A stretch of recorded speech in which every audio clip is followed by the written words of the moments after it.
بسم اللہ الرحمن الرحیم۔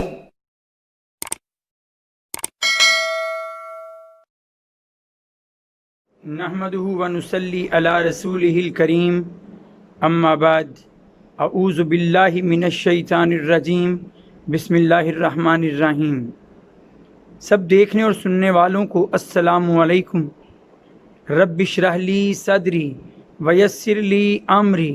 واحلل عقدۃ من لسانی یفقہوا قولی۔ انسان کو اللہ تعالیٰ نے زبان عطا فرمائی اور اس زبان کے ذریعے انسان اپنے خیالات کی ترجمانی کرتا ہے۔ کبھی یہ ترجمانی نثر کے انداز میں ہوتی ہے کہ سیدھے فقرے لکھے اور جس طرح جملے ادا کیے جاتے ہیں اس طرح سے دوسرے انسانوں کو اپنی بات پہنچا دی، اور کبھی کبھی انسان انہی خیالات کی ترجمانی کے لیے زبان سے نکلنے والے الفاظ کو ایک نظم و ضبط کے ساتھ ایک قافیہ ردیف کی مدد سے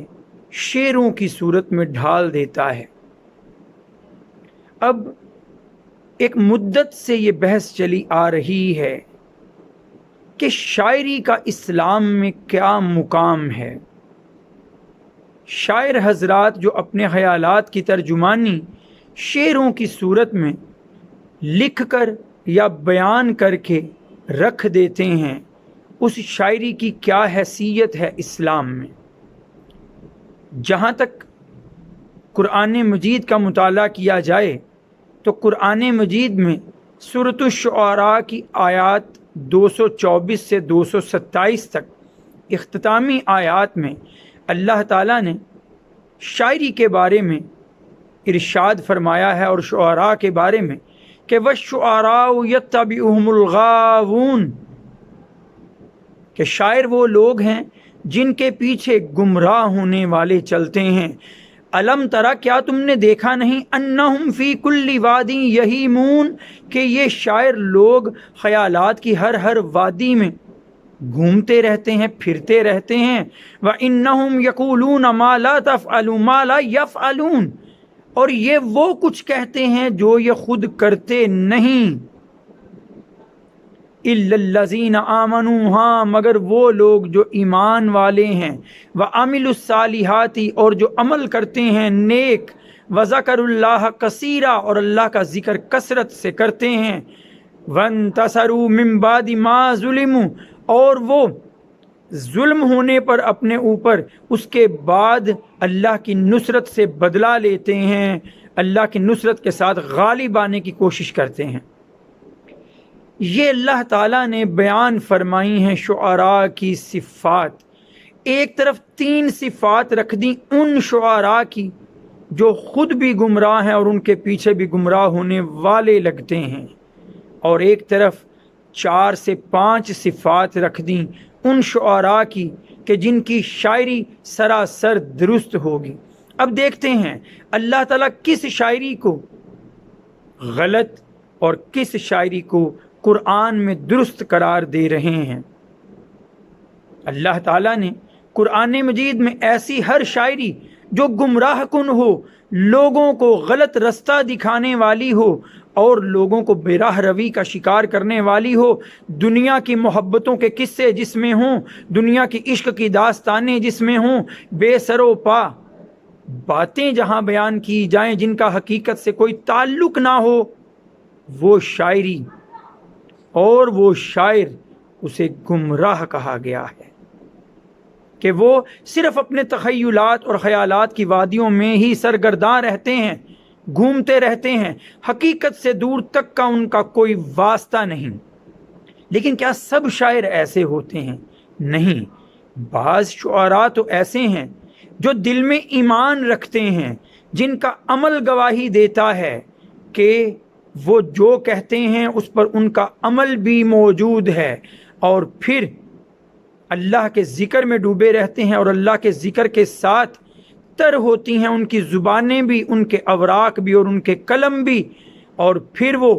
دنیا میں جو ظلم کی داستانیں دیکھتے ہیں اس کے خلاف اب علم بلند کرتے ہیں، اس کے خلاف جھنڈا اٹھا لیتے ہیں اور اللہ کا پیغام در در پہ پہنچانے کی کوشش کرتے ہیں اس شاعری کے ذریعے۔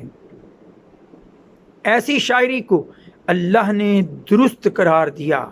خود فرما دیا کہ ایک طرف یہ 3 صفات ہیں کہ گمراہ کن شاعری ہوگی، خیالات کی صرف ترجمانی ہوگی اور وہ بھی بہکے ہوئے خیالات، اور تیسرا یہ کہ قول و فعل میں تضاد ہوگا، اور دوسری طرف یہ رکھ دیا کہ ایمان ہوگا دل میں اور اس ایمان کی گواہی عمل صالح دے گا، اور ساتھ میں اللہ کے ذکر کے ساتھ بھرپور ہوگی وہ شاعری، اور اس میں ظلم کے خلاف عدل کی بات ہو رہی ہوگی، ظلم کے خلاف علم بلند ہو رہا ہوگا۔ اس ضمن میں جب نبی کریم صلی اللہ علیہ وآلہ وسلم سے ایک بار سوال کیا گیا، حضرت عائشہ رضی اللہ تعالی عنہا سے روایت ہے، مسند ابو یعلا میں 4760 4760 نمبر حدیث، نبی کریم صلی اللہ علیہ وآلہ وسلم سے پوچھا گیا شاعری کیا ہے؟ آپ نے فرمایا ہوا کلام، وہ بھی کلام کی ایک قسم ہے، فحسنہ حسن، اس کی اچھی باتیں اچھی ہیں، وقبیحہ قبیح، اور اس کی بری باتیں بری ہیں۔ شاعری اللہ کے ذکر والی ہو، شاعری ایمان سے بھرپور ہو، شاعری اعمال صالح کی ترجمانی کرنے والی ہو تو سراسر درست ہے۔ نبی کریم صلی اللہ علیہ وآلہ وسلم نے اشعار سنے بھی، آپ کے سامنے پڑھے بھی گئے، آپ نے منع بھی نہیں فرمایا، لیکن اس میں کہیں کوئی شرکیہ باتیں، کہیں کوئی غیر حقیقی گفتگو موجود نہیں ہوتی تھی۔ حقائق پر مبنی شاعری، یا کم از کم اپنے نوجوانوں کا حوصلہ بلند کرنے والی شاعری، شادی بیاہ کے مواقع پر خوشی کے گیت ہو جائیں، یا جنگ کے مواقع پر اپنے جوانوں کا حوصلہ بڑھانے کے لیے شاعری ہو جائے تو اسے تو درست کہا جائے گا، لیکن حقیقت سے عاری اور اصل سے دور شاعری ہمیشہ بری ہی قرار پائے گی۔ لیکن وہ شاعری جو حکمت سے بھرپور ہو، جس میں دانائی کی باتیں ہوں، وہ سراسر جائز رہے گی۔ آپ دیکھیے صحیح بخاری میں حدیث نمبر 5793 5793 حضرت ابی بن کعب رضی اللہ تعالیٰ عنہ راوی ہیں اس حدیث کے، وہ فرماتے ہیں کہ نبی کریم صلی اللہ علیہ وآلہ وسلم نے فرمایا ان من الشعر حکمت، بے شک بعض شاعر، بعض شعر ان کے حکمت سے بھرپور ہوتے ہیں۔ اور پھر یہ بھی حدیث میں موجود کہ نبی کریم صلی اللہ علیہ وآلہ وسلم کے پاس ایک لڑکا تھا انجشا، انس بن مالک رضی اللہ تعالیٰ عنہ فرماتے ہیں صحیح مسلم کی حدیث نمبر 2323 کہ ایک لڑکا تھا انجشا جو اونٹوں کو لے کے چلا کرتا تھا، اور وہ ایسے سریلی شاعری کرتا کہ اونٹ مست ہو کے چلے جاتے تھے۔ ایک بار نبی کریم صلی اللہ علیہ وآلہ وسلم ازواج مطہرات کو لیے اونٹوں پر سوار چل رہے تھے، اور یہی انجشا اونٹوں کو لیے جا رہا تھا، تو نبی کریم صلی اللہ علیہ وآلہ وسلم نے فرمایا مفہوم ہے کہ انجشا آرام آرام سے چل، کہ تیرے اوپر آبگینے، تیرے اوپر جو ہے مشکیزے شیشے کے پڑے ہیں، ایسا نہ ہو کہ بے دہانی میں تو انہیں توڑ ڈالے۔ آہستہ آہستہ شعر پڑھ۔ تو شاعری کرنے والے بھی دیکھیں اور شاعری سننے والے بھی دیکھیں۔ شاعری اسلام میں ہر وہ شاعری غلط اور ناجائز مانی جائے گی جو ہمیں حقیقت سے دور، اللہ کی یاد سے غافل، عشق محمدی سے دور لے جانے والی ہو، ہر وہ شاعری غلط قرار پائے گی۔ لیکن ہر وہ شاعری جو ہمیں ایمان سے جوڑ دے، عمل صالح کی طرف بلائے، اور ساتھ ہی ساتھ اللہ کے ذکر سے بھرپور ہو، اور اللہ کے ذکر کی ہی دعوت دینے والی، اور ظلم کے خلاف عدل و انصاف کی بات کرنے والی ہو، ہر وہ کلام، ہر وہ شاعری درست رہے گی۔ وآخر دعوانا ان الحمد للہ رب العالمین۔ السلام علیکم۔